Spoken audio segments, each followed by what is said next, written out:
Commander medium artillery का fire खोलना चाहते थे क्योंकि वही टैंकों को रोक सकता है या दूसरे टैंक रोक सकते हैं। तो वो नेचुरली परेशान थे कि साहब ये स्थिति थोड़ी गंभीर होती जा रही है।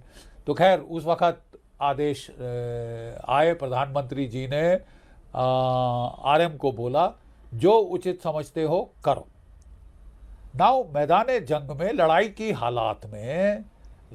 हालात में this are the orders which are expected from the prime minister के लेवल से।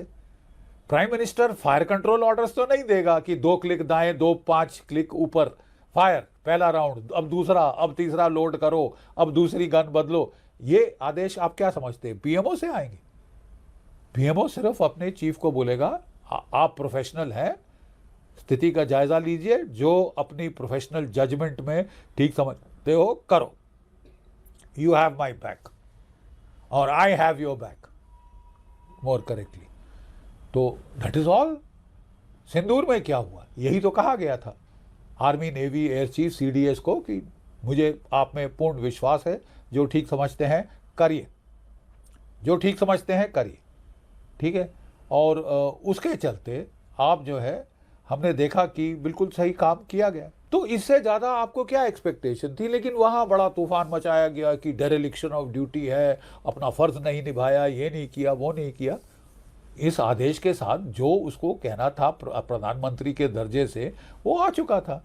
और एज इट इज़ नारवाने साहब ने भी बोला, अपनी जजमेंट इस्तेमाल करी और बोला कि जो तुम्हारे मीडियम टैंक हैं उनको आप ले जाके रिज के ऊपर ले जाओ, थोड़ा नीचे ले जाओ, ताकि चीनी टैंकों को मीडियम टैंक दिख जाए। जहां चीनी लाइट टैंकों ने मीडियम टैंक देखे साहब, होश आवाज के फाख्ते उड़ गए, वहीं के वहीं खड़े हो गए और स्थिति संभाल ली गई। सो अब इसको आगे ले जाने का क्या मतलब है? मैं तो कहता था कि अगर आप डिस्कशन होने भी देते तो क्या फर्क पड़ जाता। मुझे तो बिल्कुल समझ नहीं आया ये स्टॉर्म इन अ टी कप अब इतनी दिनों से चले जा रहा है। अब बोला कि साहब वो मेरे पास, उन्होंने कहा कि आप कह रहे हो कि ये पब्लिश नहीं है, ये देखिए, ये कॉपी ऑफ द बुक उन्होंने वेव कर दी, पार्लियामेंट के अंदर दिखा दी।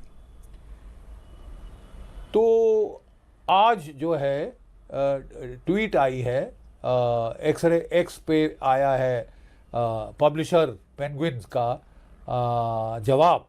उन्होंने कहा है कि साहब कॉपीराइट हमारे पास है, हमने ये किताब पब्लिश नहीं करी है एज पर ऑर्डर्स, और अगर किसी ने